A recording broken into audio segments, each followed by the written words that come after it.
It is stunning to see the vibe shift that is happening in America right now. You'll remember that just a couple years ago, Republicans were pretty much the butt of every single joke. But today, more and more people are coming out against Democrats and actively making fun of them. Mark Cuban, who campaigned with Kamala Harris for months, was speaking on a panel and outright roasted Democrats and the Kamala Harris campaign for their complete and utter lack of capability or talent. Watch this. They're so persnickety about every little detail.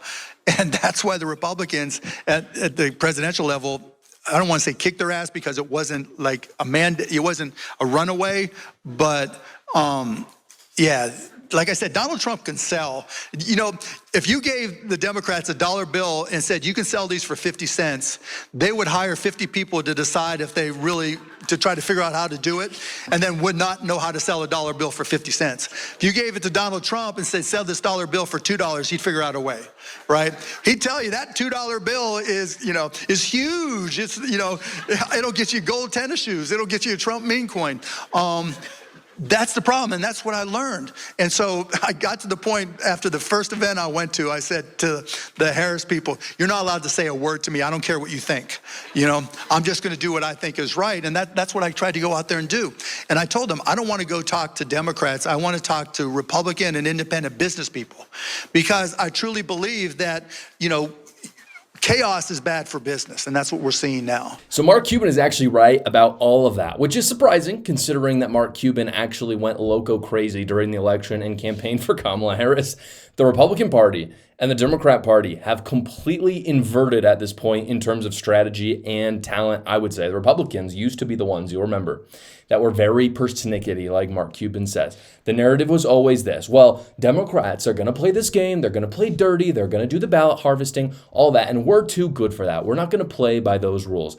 And then they lost elections over and over again. And this time around, and even Donald Trump did this in 2016, honestly. And I say Donald Trump, and I mean the people that were behind him, a lot of which were neocons, a lot of which weren't really big Donald Trump fans to begin with. But in any case, his campaign, even though it was successful, it was a little persnickety in 2020. It certainly was. In 2024, it was not. This time around, Republicans played by the same rules, and then they even went above and beyond and kind of read the current media atmosphere.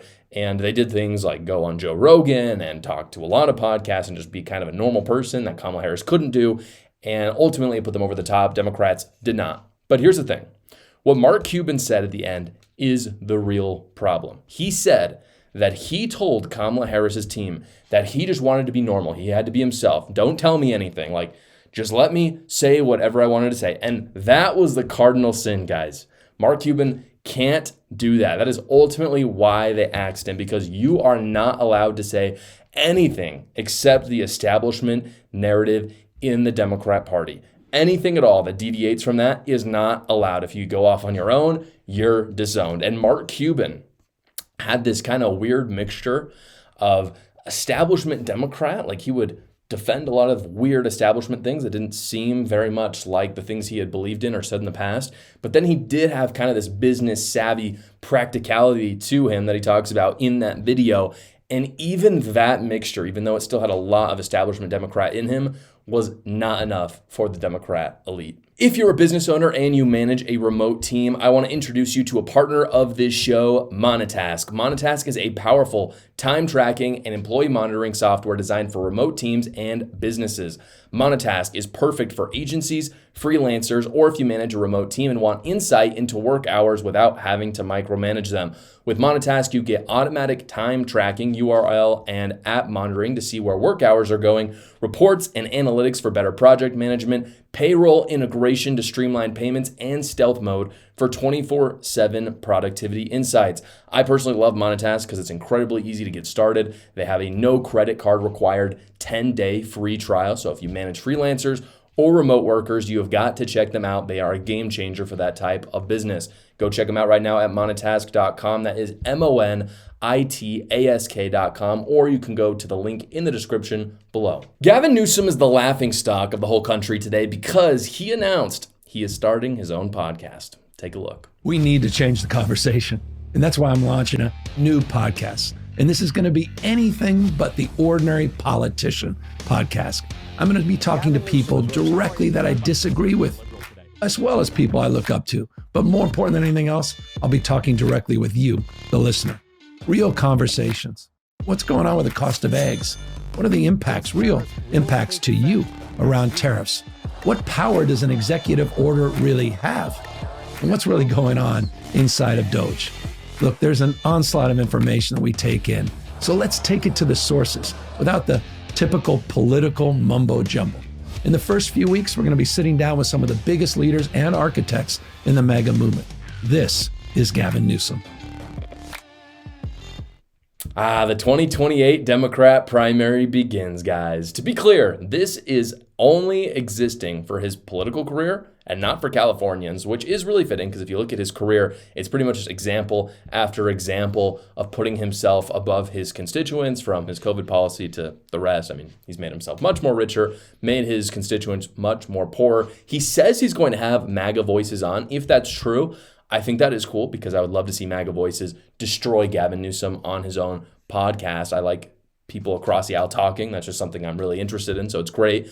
But my problem is I don't love it when politicians are doing the podcast. Like if Gavin Newsom retired from politics today and started a podcast, that would honestly be fine. Like I think it'd be interesting, again, to like listen to Gavin Newsom talk to Donald Trump Jr. about policy. I think it'd be an awesome thing. But when it's his thing to actually craft policy and help the lives of Californians, it seems that this is a distraction from being governor. Like he's not even trying to, which again, people are going to say, oh, well, obviously, but it's like, it's obvious to us on the right, but I feel like this is going to become obvious to those on the left. So I don't understand just from a purely kind of political purpose what he's doing with this. I don't think it's smart. I think people will see it as the vain and fake thing that it is. If he wants to retire as governor, go for it. But we all see this for what it is, which is his launch for the 2028 Democrat primary. This tax season, you can actually make a lot of money. I've partnered with a business that hates the IRS as much as you do, and so they get you every dollar back possible.